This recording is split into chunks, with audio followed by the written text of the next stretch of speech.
Well, I mean, basically, when you're looking at the car, you're looking at how straight the car is. You're looking at once you get into the primer stage, the primer's a little shinier than some of the other products that we use in the car. So you can actually look across the hood and see places where it's either wavy. I noticed a place right here where we're a little low on this seam right here, or this rise right here. We're going to have to work on that. This is a little low. But for the most part, as we go around the car and feel the car, all the gaps look good. All the doors look good. This area right here had a big dent in it. We had to fix this area. This door.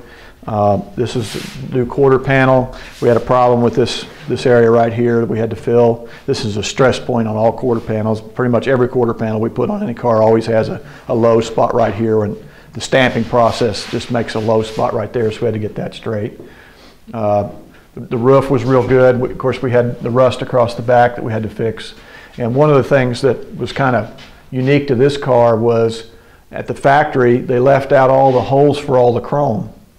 There would normally be holes for the clips and for the chrome, the window chrome, and all those holes were left out all the way around the whole back glass. So that's something that Shelby had to specify to the factory to leave out all those clips for the chrome. Evidently, they knew that the car was going to have a plexiglass back window in it when they ordered the car, and so they put on the delete sheet to leave out all those clips for the chrome. On the back here, this is the original trunk lid that was on the car. It wasn't real bad. It wasn't as bad as what we thought it was going to be. It didn't have any rust in it or anything, which was amazing. This is a new taillight panel because it had been hit real hard on this side. I think there's a picture at Riverside where this quarter panel was caved in and this back panel was caved in. And this side turned out real well. This is the original door over here. We've got a couple pictures of where this door was hit right here in the center, and we pounded that all back out straight and put that door back the way it needed to be. You can see the original holes here where the plexiglass track was mounted. This car was different. It didn't have plexiglass windows that went up and down. It had fixed plexiglass windows, and this is where the aluminum piece was pop riveted to the door to hold the plexiglass in. We've now primed the car with a filling primer. We will sand this later this evening and prime it again later tonight. We are just about to wrap up with all the body work, and the outside of the car will be ready for paint. The car is coming out really well. We haven't had any major problems. All the panels line up. All the gaps are good. We sprayed the whole car with a polyester body filler that's what we call Feather Fill, which is Feather Fill is kind of a brand name. We use a product that's made by a company called Z-Chrome, and it's a sprayable body putty. Basically, is what it is. It's very tough, very durable. We spray the whole car with that.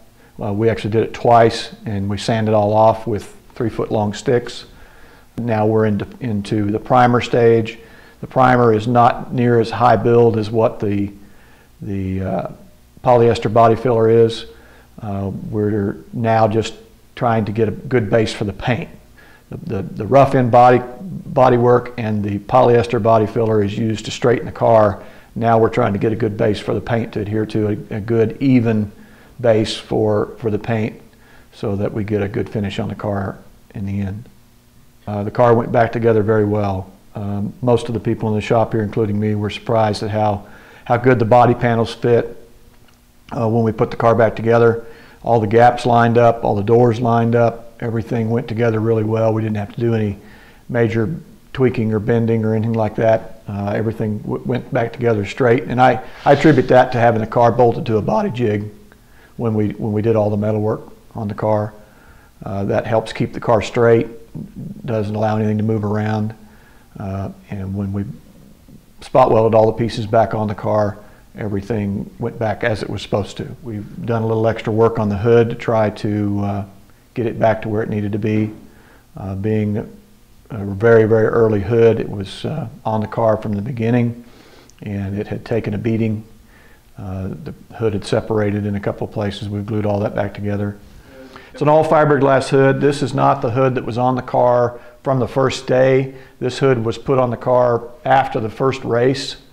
After the first batch of hoods came out.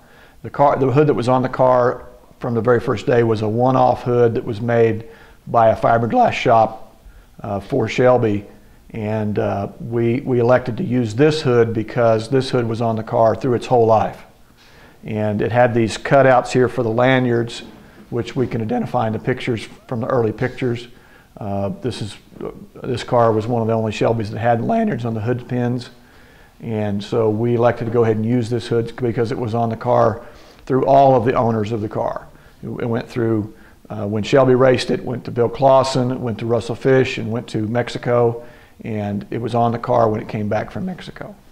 So we decided to keep this hood on the car, but because it was on the car so long, it had been broken in a couple places. The two pieces had separated. The top had separated from the bottom. We had to glue all that back together. So we had to do a lot of extra work reinforcing the hood, getting it to look like it did originally, and gluing the pieces back together. Probably the hardest part of the bodywork that we had to do was on the hood, because it was the worst piece on the car. We had to do a lot of extra work to the hood to get it straight, but everything else has been pretty good. We haven't had to do any major body work to any other panels. I was really surprised at how straight the roof was. When we got around to actually sanding it with the big long sticks, it was a lot straighter than I thought that it would be. We've got pictures of people sitting on the roof, standing on the roof after they won races and all kinds of things like that. So it kind of expected the roof to be a lot rougher than it was, and it really was pretty good.